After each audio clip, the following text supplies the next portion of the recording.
So we're going to be thinking about using goals this afternoon. So within the training, lots of people ask us about using goal-based outcomes and how to do it in terms of maybe achieving SMART goals. People have talked about SMART goals and how Next Step cards can help with that.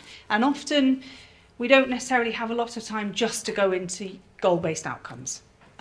So this is about, this session now is a chance for us to think together about collaborative goal setting with young people, and maybe some of the challenges that brings up, some ideas about how to do it, how it helps you, and so on.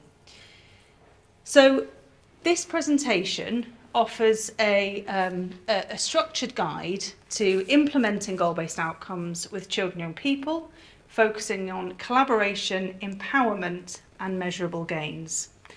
And what I'm basing this on as well, and what the resource originally was developed to do, was to support goal-based outcomes, is a document called Goals and Goal-Based Outcomes, which was written by Dr. Duncan Law and Dr. Jenna Jacob, and they're both clinical psychologists who work at University College London.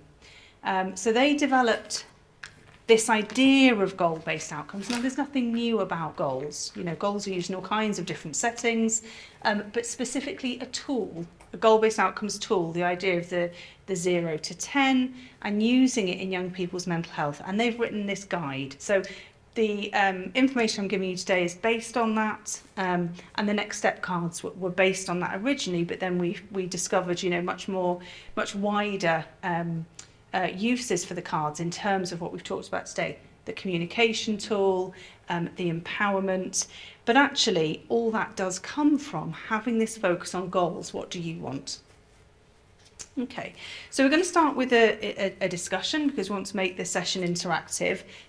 So if you're on a table like Louise by herself, you know, you might want to move and sit on another table. But I guess just the question is, why use goal-based outcomes, or just goals, if you want to talk about them as goals, with children and young people? So just 3 minutes together on your tables. Why even do this? Why do you want to use goals with children and young people? Why? Why do we use goals with children and young people? We said because we want something to be better for that young person, we want something to improve by the end of our work with them. Yep, so something to be better, something to improve, that sense of change. Yeah, brilliant, thank you.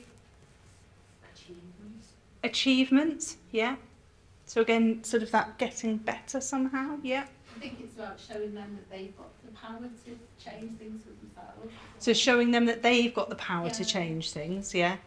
Absolutely, thank you.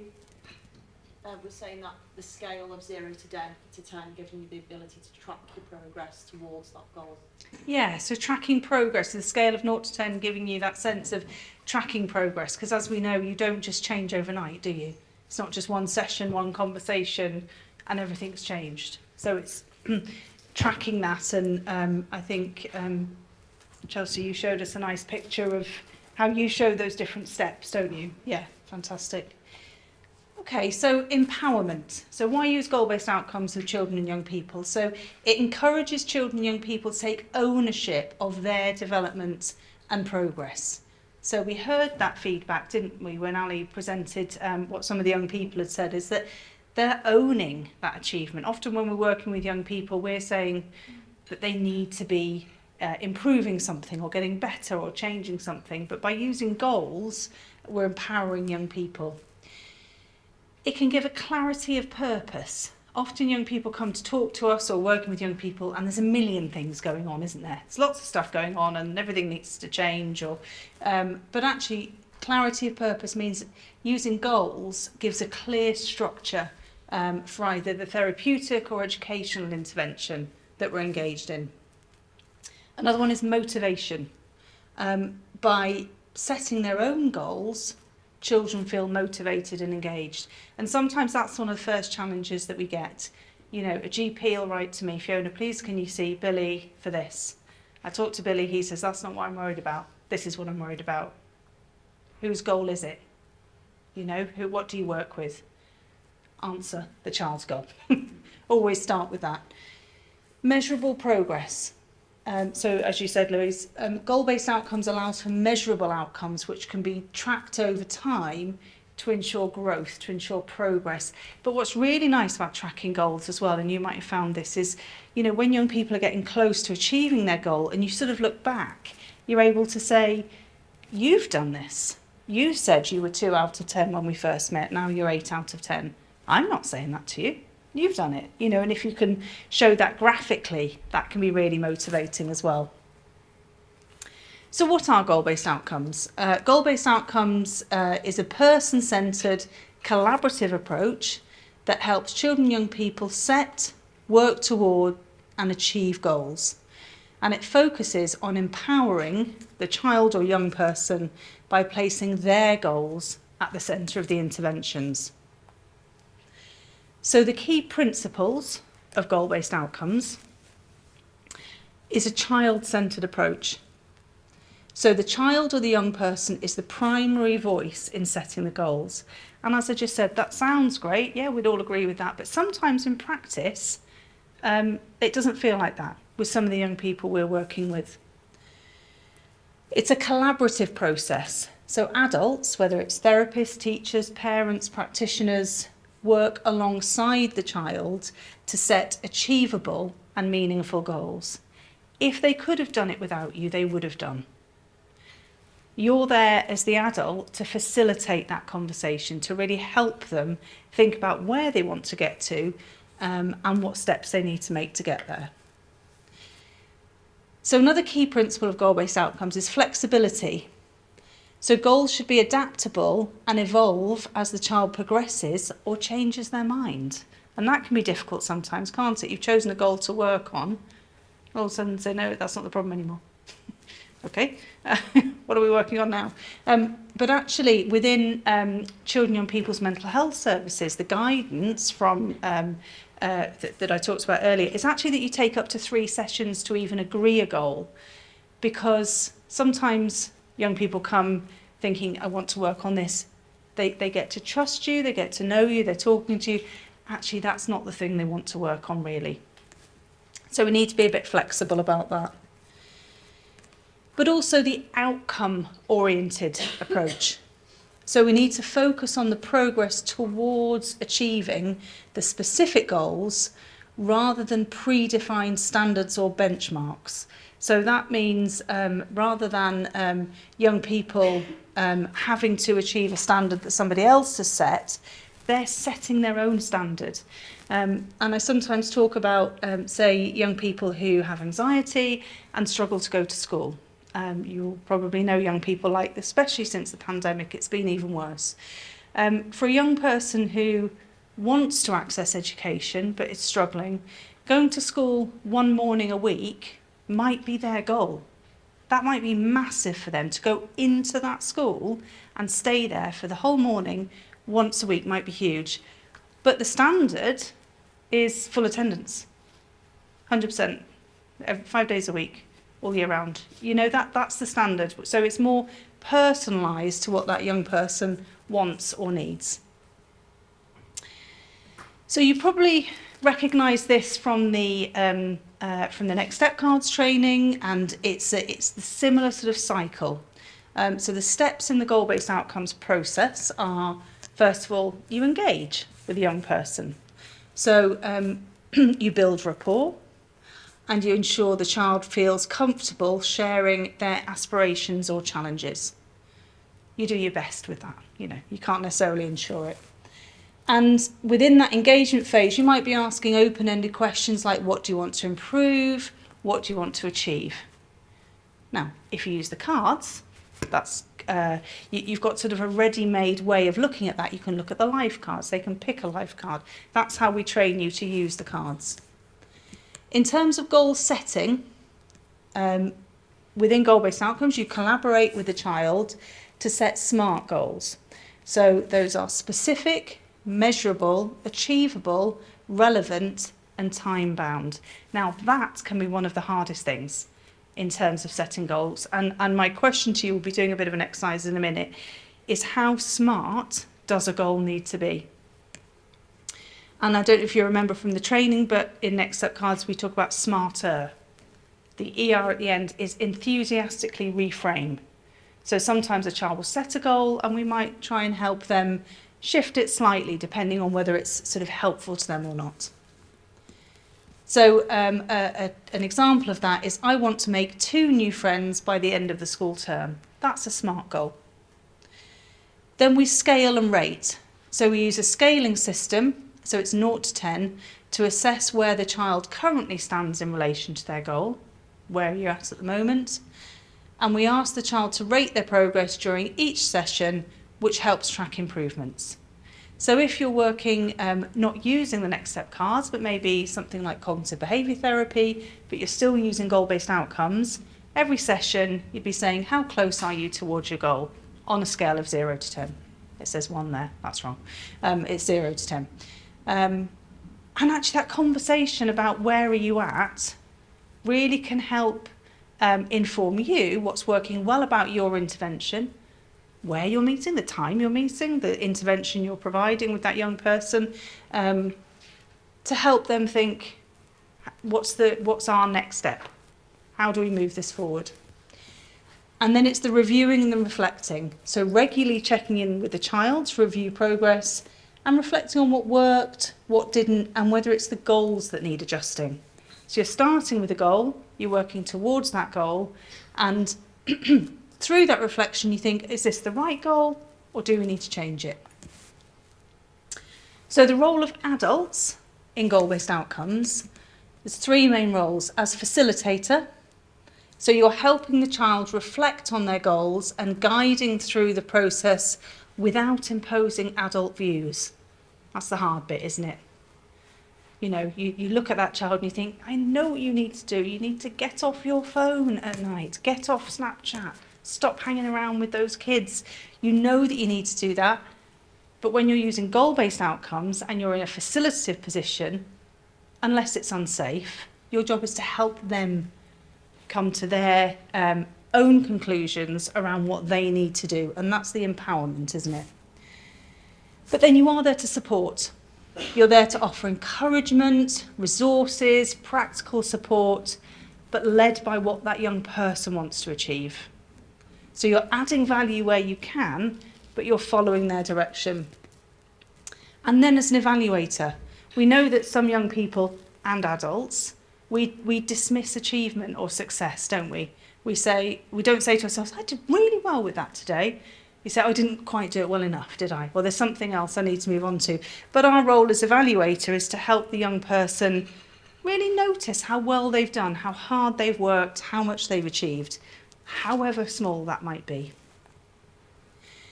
And the benefits of goal-based outcomes for children and young people are improved self-efficacy. So this idea of a sense of agency, that children feel more capable and confident.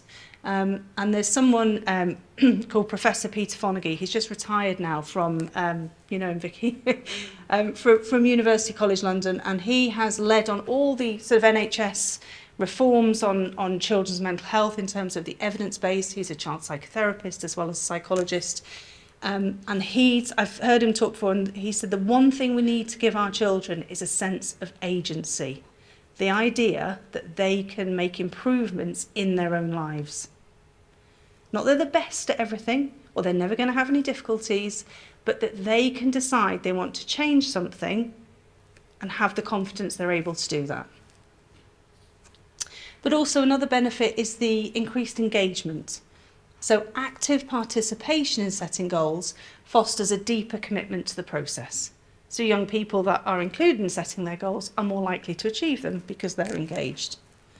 And that personalised learning and development, that goals are tailored to the young person's needs, interests and abilities. So some of the challenges in using goal-based outcomes are setting realistic goals. Someone was talking before about using a blank card to represent family. Now, a number of children that I've met and used Next Step cards with and talked about setting goals, and they want their family to be different. We can't do that. That's not for them. They can't make that change. we can't make that change, and it's heartbreaking. But that's where we enthusiastically reframe to what can they do, what could be different for them that's within their control. And it can be difficult for younger children or those with additional needs to articulate goals. Adults may need to scaffold this process. How do you do that? Next step cards. Maintaining motivation. I think Pete talked about it earlier, how some children may lose interest and they forget that that's what they were working on and they're thinking about something different next time. So that continuous encouragement and support are essential. And again, that idea of involving other people in the child's system, parents, carers, teachers, teaching support, whoever's around. And then sometimes measuring progress can be a challenge. Subjective progress, how much have you improved, how have you got on, can be hard to quantify. And some young people do look at the numbers and go, well, I don't know. I don't know what you mean. And scaling questions can help, but they do need careful interpretation. If you've been at a training with me, I sometimes talk about, yes, numbers are great. If you're using goal-based outcomes, specifically 0 to 10, but actually sometimes just how far have you moved towards the trophy? If you want to use if the kids are getting caught up with the numbers and they don't like it, doesn't matter. The point is direction. How much further along are you? Are you a little bit further along? How do you know? How does that feel? So some practical tips are to start simple. So begin with small, achievable goals to build confidence. And I'd add to that, start with their goals. Not yours, not the GP's, not the teacher's. What's their goals? Because also what that does is help them build trust in you that you're going to listen to them and that you care about what they think. And often, if you start with a small, quite straightforward goal, sometimes a young person's testing you out. Are you going to stay with me? Are you just going to walk away if I don't do this right? And then the next goal they set might be a bit bigger, a bit more meaningful, a bit more difficult maybe, but start small. Incorporating visual aids. So using charts, stickers or progress trackers to make it more engaging for younger children. We were talking about this earlier, obviously we've got the cards and that in itself is a visual aid, but there's all kinds of other things you can do in terms of drawing or using figures or whatever you want to be and whatever you want to use. But again, that's visual to help them remember what goal they're working on, but also how far they've come. Celebrating progress. That's one of the best bits, isn't it? Acknowledge even small steps towards the goal to reinforce positive behaviour. Turning up. So if you're working in a school and you go and see that child and you say, well, you're going to come with me for half an hour, and they do, great. That even if they sit there and don't say anything. Have we all had those sessions? I have. They've come with you and you go, okay, brilliant, that's enough for me today. Brilliant. Small progress. The next time, then they might start moving the cards around, talk to you. And as we said before, being flexible. So being open to revising the goals if the child's circumstances or desires, so things they want to change, if that changes in their life or something changes for them, we need to be flexible. Okay, so we've got about 10 minutes now. I've talked about that. What it would be good to just have a go at, and I know you will have done this in your training, but just to have a conversation. If you've got your cards, use your cards if possible. If you can partner up, that's probably the best way to do it. If you're in a group of 3, that's fine. And just have a think about a goal that one of you would like to achieve in the next month. And see if you just have a go at setting a goal and see if you can make it smart. So specific, measurable, achievable, relevant and timely, time-bound. Yeah, so I know we're mid-afternoon, probably a bit of a slump. Everybody's kind of thinking, what am I doing at 3? How am I getting home? Is the traffic bad? How do I even get out over the canals here? But give it a go. One of you in a group of 2 or 3, have a go at setting your own goal.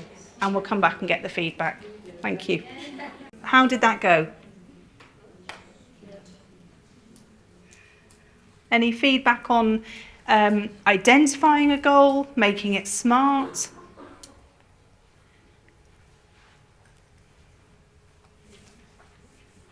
Yeah, thank you. So this was a personal goal to myself. So I work in a team of 3, pastorals, 14 in a primary school. So I'm the only one out of our team that's done the initial training. Yeah. And I did go back the last training, sort of showed them, but I've never like really pushed it in them using it as well. So I've just set a little goal of a time scale that I can go back, make sure that they have the training and be able to implement all the resources as well. Brilliant. Okay, so let's go. So if we think about making the goal smart, so it's specific because it's your 2 other colleagues? Yeah. Yeah. It's measurable because they'll either do it or they won't do it. Mm-hmm. Yeah. It's achievable, Definitely, yeah. we think. Yeah. Relevant? Yeah, because they're doing the same job as me. And obviously, it's a tool that they can use with all children throughout the school. Yep, and you found it useful? Yeah. Yeah, great. And then time scale for that? I'd say Christmas. So we set a time scale of when we can all get together and show them how to use the resources. Yep. And then maybe address it after Christmas. Brilliant. Perfect. There we are. Smart goal sets. Oops, gosh. Anyone else able to set a smart goal for themselves? It may not be. Sorry, Mark. He's not going to let me have one of these again. There we are. Anyone else? What was the process of talking about something you wanted to be different like? You know, if we're talking about goals, it's sort of future oriented conversations, isn't it? How was that? Sorry, I'm standing behind you. Yeah. So for us, we set one that actually all 3 of us shared, but it's something that could make us feel quite vulnerable. And trying to put yourself into one of the child situations. It would have been easier, obviously, that's why we've not got a hand to share it, because not to share with everybody. I know these 2 girls are my friends. Would have been much easier for us to pick something about work or, you know, something that actually isn't as big of an impact on our lives, but it's something that we'd be willing to share. And it makes me wonder, you know, when we're doing these cards with the kids, if they've got a card about family and their home life is horrific, are they going to pick that one and set this smart target that we then have to look into detail? Or are they going to go, actually, oh, that friend card, that's the worst one because I fell out with Billy last week and it'd be nice to make friends with Billy. Yeah. Which is still going to have an impact, of course, but it's probably not going to be the best target that we could be setting for them if they don't want to share that because that's too deep for them. I think that's a really important point. When I was learning to work with children with trauma, so from a mental health perspective, treating PTSD, if you want to think about it like that, one of the books that I read about that talked about children's life experiences as being like a minefield. So all their, whether you want to call them ACEs, adverse life experiences, or traumatic events, are like a minefield. So when you first go and talk to a child for the first time in this more sort of therapeutic way, or trying to help them, that you have to tread carefully, that you don't just bluster in and stand on a mine, because they'll say, no thank you, not talking to you, because I'm not going there, you know. And so it's that idea of acknowledging that there might be things in their life that are difficult, or past experiences that are, but that you're not going to make them talk about them. That is so important. We all know there will, in absolute, everybody in this room will have things in life they think, I am not sharing that with anybody, you know, because that's life, isn't it? That's our human experience.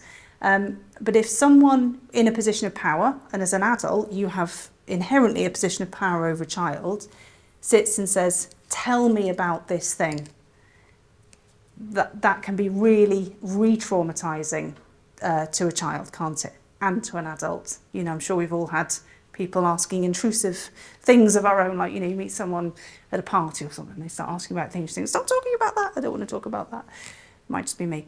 But so we have to take care, I suppose, and I think you're absolutely right. And this sometimes can be the issue, as I was talking about earlier, where someone says to you, can you talk to the child about this? Can you treat them for this problem? They're behaving like this. I need you to help sort that out. But the thing that's happened to them is the last thing they want to talk to you about. And that's where we really need to take care. And possibly, yeah, if they have got, it's like we were saying earlier, if there's a lighter goal, a lesser goal that they might want to work on, another area of their life that's just something that you could help them get that sense of control, that sense of achievement with, you're well aware, because often for young people, their stories are shared all over school, CAMS, primary care, whatever it might be, you know, and we know the bad stuff. So it's almost, I think, sometimes taking care with that, acknowledging that, but giving them the control to say, I want to talk about this. And then later on, they might choose to talk to you about the thing that we all know has happened, or they might not. And I think then we get into issues of consent with children. I think a lot of children are often put in front of us and told, talk. And you think, what if they don't want to? I think it's like testing the waters, really, isn't it? Yeah. Because you might have something little and you can show that child that they've got the power to change that. So actually maybe they'll have power to change something a little bit more difficult. Exactly that. So start with something small, something that's not really emotional or too heavy, and then see how you get on with that. Give them that sense of achievement that they can do it. And we were talking before about practice. Give them a chance to practice setting and achieving a goal with something that's not too emotive, and then hopefully they will talk to you about the thing that maybe is having a bigger impact on them. I think the permission aspect is significant as well, because I literally in the last few weeks have been working with a young man who started to tell me about the big moment in his field. And I went to see him this week and he didn't even want to come and see me. So I went and sat and did a Harry Potter jigsaw with him, and we didn't talk about anything. Yeah. We just sat, and then we played chess and we talked about fairness and sportsmanship. We didn't touch the minefield at all. No. Because all we wanted to do was get back on a relationship basis. Yeah, It's giving them permission to backtrack. exactly. If they need to. Yeah. Thank you. Okay, so we got in some of the trickiness there, didn't we, about sort of goal setting and whose goal is it and how do you do that? Thank you. Any other thoughts, comments on setting your own goals? Anyone sort of feeling a bit upbeat about how they're going to achieve their goal that they've set? Okay. We were just talking about it's hard, isn't it? Like, this is hard, isn't it? Because we're talking about change. And I know I was talking to some ladies at the back earlier about, you know, the cycle change model. Prochaska and Di Clemente. Yeah. And I know my goal that I've just set myself is a goal that I have to constantly go back to around looking after myself, healthy lifestyle and 5 ways to well-being, because I fall off it sometimes. Yeah. But I think the cycles of change model can be really useful to help you think, actually, this is hard stuff. Yeah. And sometimes we've got to go back or go round again. Yeah. And I think it comes back to something that you talk about, Kate, in terms of values. Yeah. Whatever goal you've chosen because it matters to you.